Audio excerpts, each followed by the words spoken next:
Congress, JDS and the BJP legislators earlier reached the Vidhan Sauda, the session that was to begin. Meanwhile, Chief Minister Kumaraswamy Yadiyurappa having met with the Speaker separately.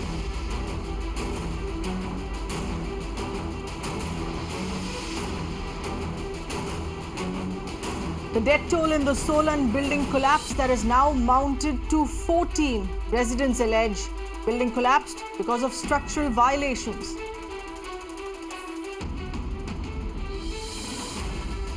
The Supreme Court has admitted a plea which has been filed by 3 women seeking to decriminalize abortion in India. Massive floods in Assam that have hit 28 out of 33 districts in the state, 11 lives lost.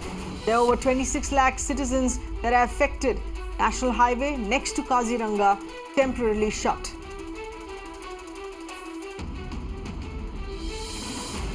You are with the big story here. I'm Seher Zama. The death toll in the Solan building collapse in Himachal Pradesh has now risen to 14. Deceased include 7 army men and civilians, around 6 others who are still feared trapped. Rescue operations by the NDRF which are still underway. Now this was a dhaba on the ground floor of the building.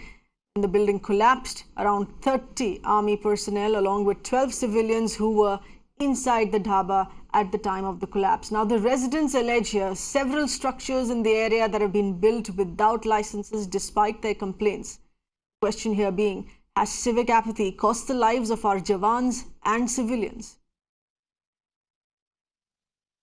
अभी 7 जो अनट्रैप्ड है उनको उनमें से एक अभी body शायद दिखी है, उनको रिट्रीव किया जा रहा है और संभावना है कि शायद 7 में से कोई लोग हमें अनकॉन्शियस या ये है उम्मीद करते कुछ जिंदा मिले और बाकी जो टोटल सिनेरियो है 30 जवान थे जिसमें से कि कल 17 को रेस्क्यू कर दिया गया था, 6 कैजुअलिटी है और 7 अभी तक अनट्रैप्ड है और सिविल में से टोटल 12 में से 11 को रेस्क्यू कर दिया था और 1 का कैजुअलिटी हुआ था। टोटल 42 अभी तक यहाँ पे ये जो डाटा आया है कलेक्ट हुआ है।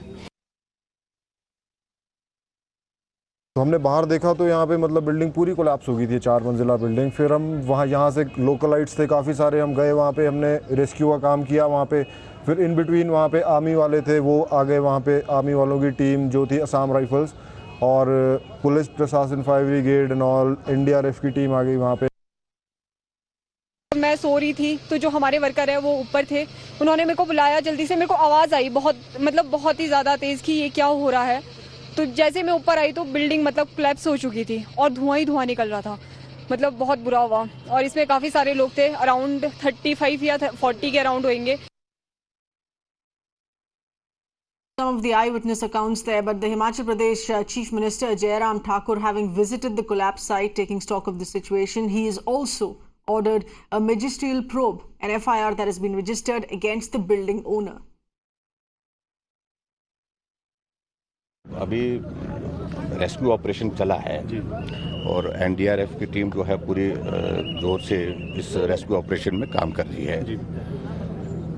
7 लोग जो आर्मी के मिसिंग है अभी, उनमें से एक अभी जानकारी मिली है कि अभी जो एक बॉडी निकाली है, अभी कंफर्म होना है कि वो आर्मी के हैं या सिविलियन हैं, इस सारी बात को लेकर के। लेकिन अनफॉर्चुनेट है कि बहुत बुरा हादसा हुआ, बड़ा हादसा हुआ। हम सब लोग इस हादसे की वजह से बहुत जो है वो दुख में हैं और जो घटना हुई इसके मैजिस्ट्रियल इंक्वायरी के हमने आदेश किए हैं और उसके साथ साथ में FIR जो है, जो इनका ये मकान था उनके खिलाफ FIR भी दर्ज कर दी है।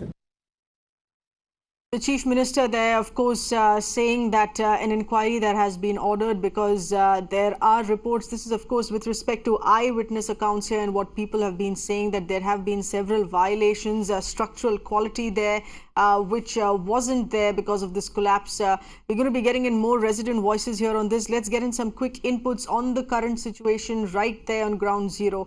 Our correspondent Gurpreet is getting us those details here. Gurpreet, as far as the rescue operations here go, what is the figure that we have been given on how many still fear trapped?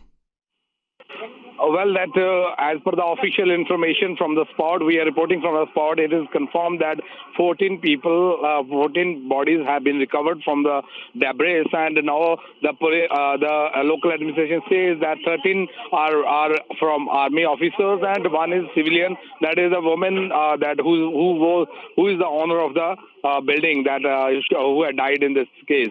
Now the officer said the rescue operation will be continue, but now the list which they were carrying, that all the officials have been dead bodies had been recovered from the debris, but still rescue operation will continue for some time to even get more on this thing, whether somebody had been trapped or if somebody had already been trapped. They are trying to make a cross check for this thing. But overall, whatever information they had already got, they had already recovered 14 bodies, 13 army officers, and one is civilian. Right. Gurpreet, in what a lot of residents here have been alleging that there is rampant construction without any checks, without licenses. This is being carried out illegally to the extent that the Chief Minister now also, of course, has ordered for an inquiry here on this. But is this what a tourist destination such as Solan in Himachal Pradesh is falling victim to? An increase in demands of domestic tourism here as well, because of which there is rampant construction without any checks. Well, that is very, very challenging for Himachal government also, and the Chief Minister has already claimed that he has marked a magisterial probe into this case. But the local residents, they had clearly said that that rampant violation in the building construction is going on, and even the Chief Minister in the morning when we contacted him and when we talked to him, he said that the building was not under the proper specification. That means there was building bylaw rules violation. So, but still that is continuing here, and it's a big challenge for Himachal government how they are going to curb, and the way we have lost our army Jawan, that 13 important lives had been lost in this collapse incident, and now at this point of time, if honestly speaking, that it's a man-made disaster, it's not a natural disaster. We cannot say that it's a natural disaster, it's a man-made disaster when somebody knows that he had made a lot of violations in the building bylaws, and obviously then the repercussions had to see, and now they had already registered a case against the owner and other people, but that is very far now because of lives had been lost. 14 lives had been lost in this incident. Gurpreet, many thanks for getting us those details. Of course, the investigations would only further reveal more lapses here in this case. We're going to be switching focus to other breaking inputs in the top focus, these political developments that continue to come in the Karnataka crisis here. A decision that has been made that the trust vote that the BJP was pushing for today itself, the trust vote will not be taking place today. It would be on Thursday for debate at 11 a.m. And once that debate is over, following which voting will take place in the assembly. Now, this is the final decision that has been taken, keeping in mind, of course, in what the Supreme Court had stated, that there needs to be a status quo till the Supreme Court hears the case tomorrow. We have with us our correspondent Amita getting us more details here. Amita, very clearly, it is not for today for the trust vote to take place. It would be happening only after Tuesday, the date that has been assigned, Thursday.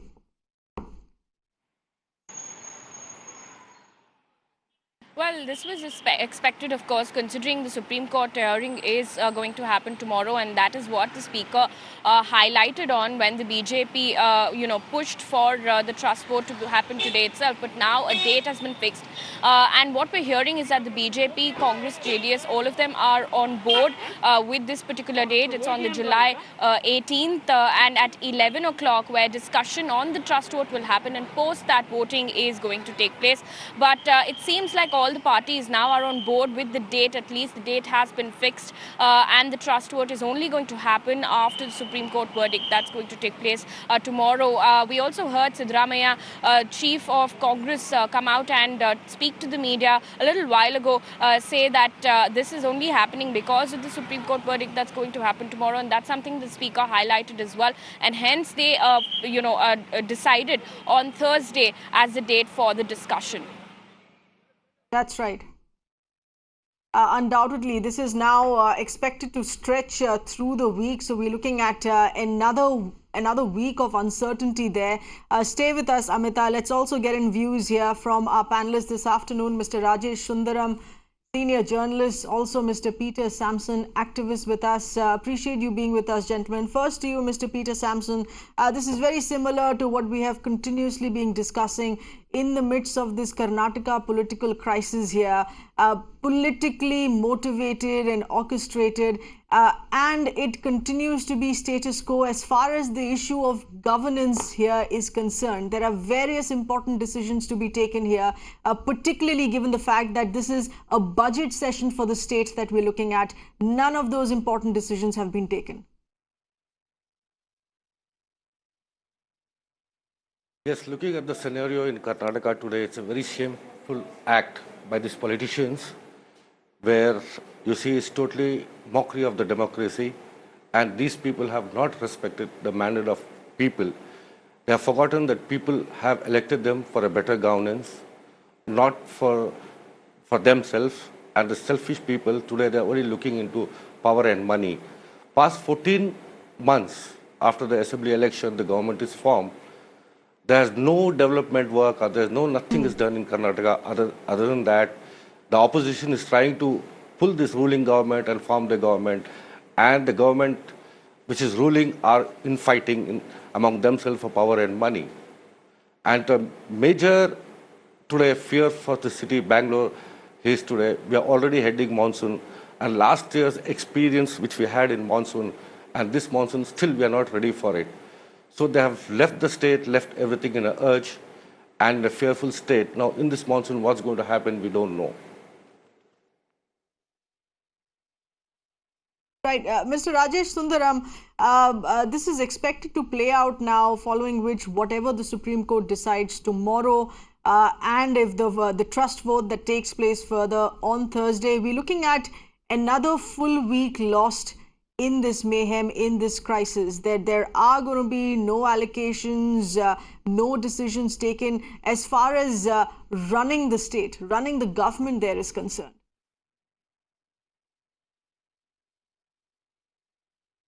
Yes, absolutely. I mean, if you look at the way things have panned out over the last week or a few days, it's clear that the priority of all the parties involved is to, spend, there are allegations of horse trading. There are allegations of about how the central agencies have been used to effect this regime change that is going to happen. And I don't think it's going to end within a week, because, they will be, it will be very difficult for this government to win that vote as well. And, there would be a few more weeks thereafter, for the new government to come in and for it to find its footing before they take any decisions. So clearly the biggest loser in all of this would be the voter, who expect some semblance of governance. But what you're seeing right now is, this ugly face of rampant breach of their trust, and also this money power and muscle power and the allegations of the use of central agencies that is being seen here. You have politicians who are shamelessly coming and not just, turning around once, but turning around twice, negotiating a better price for themselves. So it is a rather bizarre situation right now, and the earlier it ends, the better. But of course, in sending in those multiple pleas from both camps to the Supreme Court, in also killing time, bidding time here. Stay with us, please. We're getting in more political reactions here that came in earlier today. Let's take a listen into those. Discussion on vote of confidence will be taken on Thursday at 11 o'clock. That is the decision taken. It's a number game. I am hopeful and confident that we will win the vote of confidence. Right.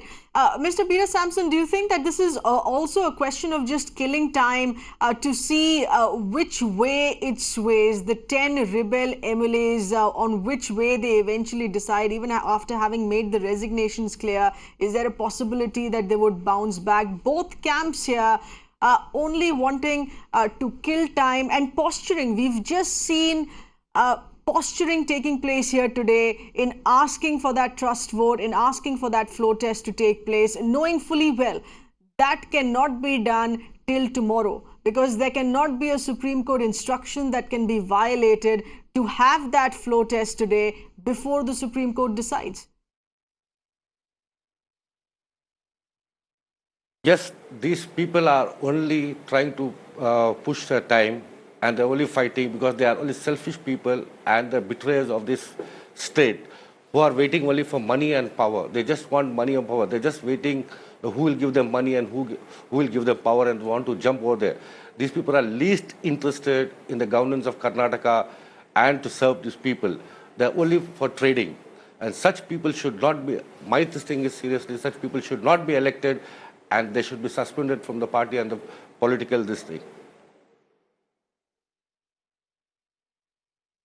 Rajesh Sundaram, in your view, we are talking about how governance is suffering with the state. We're not looking at any level of preparedness as far as monsoons is concerned, as far as the next crop season here is concerned, on how the farmers need to be attended to, big city infrastructure here. What were the important bills that could have been taken up in this budget session in the state that are not being spoken out, not being discussed, not being debated, not being taken up at all?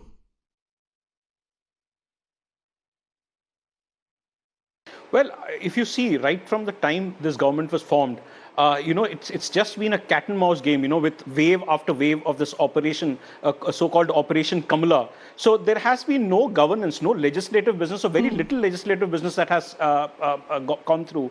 I mean, I can give you a list, but that'll go on. There's a whole lot of legislative business which is important, which has to be addressed. But it's clearly a cat and mouse game, with the BJP trying to oust the government trying to defend itself, doing deals doing deals with the opposition. So that is what the entire, all the parties are engaged in right now. And I think the blame would be more on the opposition, because if there has been a process, a mandate has been given, a government has been formed, they should play the role of a constructive opposition. And these allegations of how, the MPs from the others, the MLAs from the other side are being bribed or being coerced into coming to the side, clearly leave very, very serious questions. And of course, there's no focus on the legislative business, which has not been done. There is a whole lot that needs to be done, and all of that, unfortunately, even for the next many days, would remain undone, because we are looking at a huge, I don't see any political stability in the horizon from where I'm looking right now. Right. Let's also get in a voice here from the BJP, which is the state opposition in Karnataka. Ms. Malvika Avinash with us on the phone line. Ms. Malvika, there are allegations here, not just as much against the Congress-JDS to get their act together, but also against the BJP and the nature of political posturing that we are seeing in killing time and asking for a floor test today and pushing for a floor test today, knowing fully well that it cannot happen, in affecting business that needs to be done in the budget session.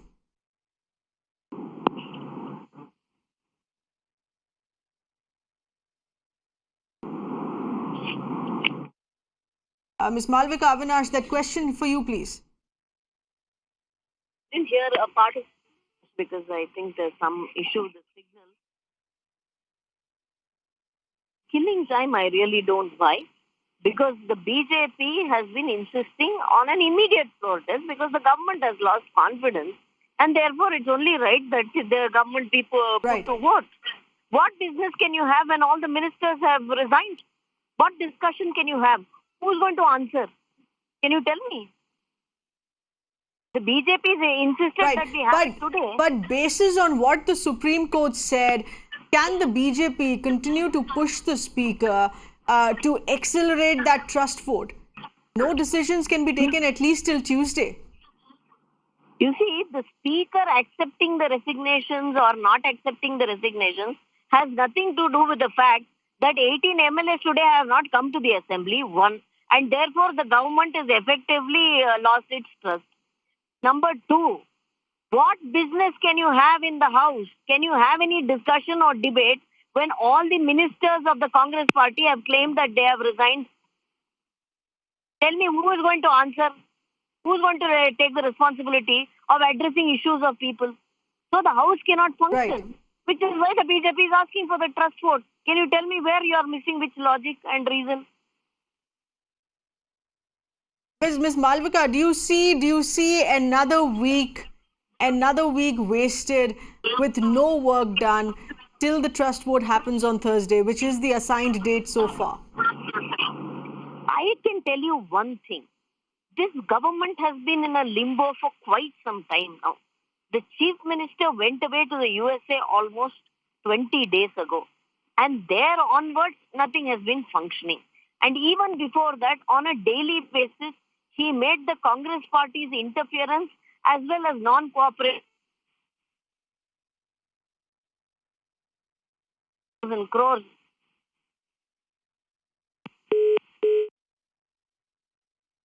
All right, we seem to have lost that line here, but this is, of course, a valid point here being made. Not just a question of having MLAs present in the assembly. There are no ministers to be taking those decisions. And Mr. Peter Sampson, let's also reflect case by case on the important decisions that could have been taken in this session, the budget session that started on the 12th of July. We've looked at 2 days wasted here.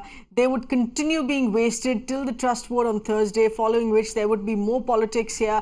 In allocations that needed to be made for work to be done in those areas. Like I said already, I'll repeat again that these people are not interested in the governance, they're not interested in the state, they're not interested in serving the people, they are only interested that in trading for themselves, so money and power.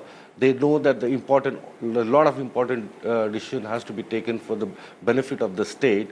Knowing all that, they have just playing these games and trying to push the time and spending time in resorts, enjoying themselves, leaving the citizen, leaving the state in a disaster status. Then when we talk about BJP, they know better. Because you can see them, what they are trying to do from the behind. Instead of supporting and governing the state, they have 105 MLAs sitting and watching fun, and few of them are running behind this rebels MLA trying to poach them. So if you look at all this BJP, Congress, Right. JDS, they're not worth it. That's what I could say.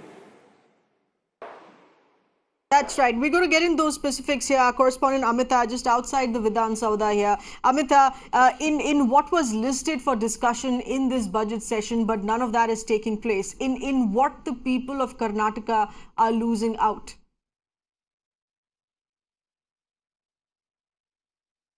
Well, at least in the first couple of days, finance bill was supposed to be passed, but that discussion was, never took place.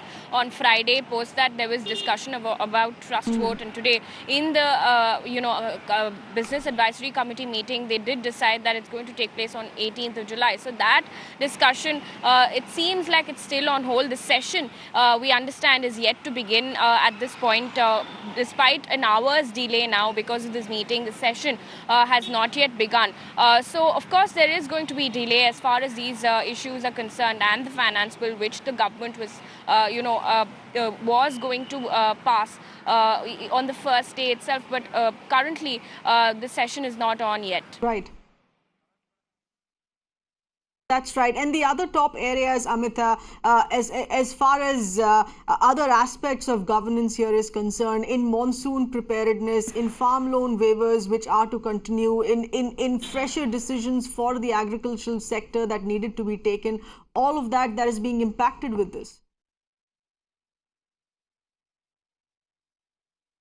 Well, absolutely. In fact, we've been talking to a lot of citizens as well who say that a water crisis, for instance, or even farm loan waiver, these are the two issues that's plaguing not just the city of Bengaluru, but also the state of Karnataka. And that's something that should be taken up. Was in the agenda, of course, but considering we're looking at the trust vote now, that's going to happen only on the 18th of July. We'll have to see what really happens, because tomorrow is the Supreme Court verdict, and we'll have to see whether there will be some changes made, and until then it seems like all of these issues will be on hold.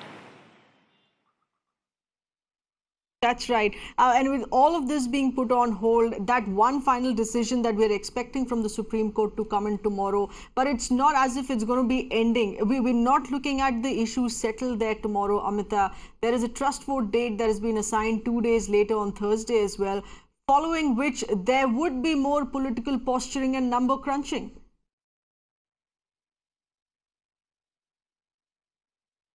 Well, that's correct. In fact, the date that's now been set is on the 18th of July. We understand there was a heated discussion that took place at the Business Advisory Council meeting. And like the spokesperson of the BJP, Malavika Avinash, was also pointing out, the BJP has been pushing for the trust vote. In fact, they wanted it to happen just today.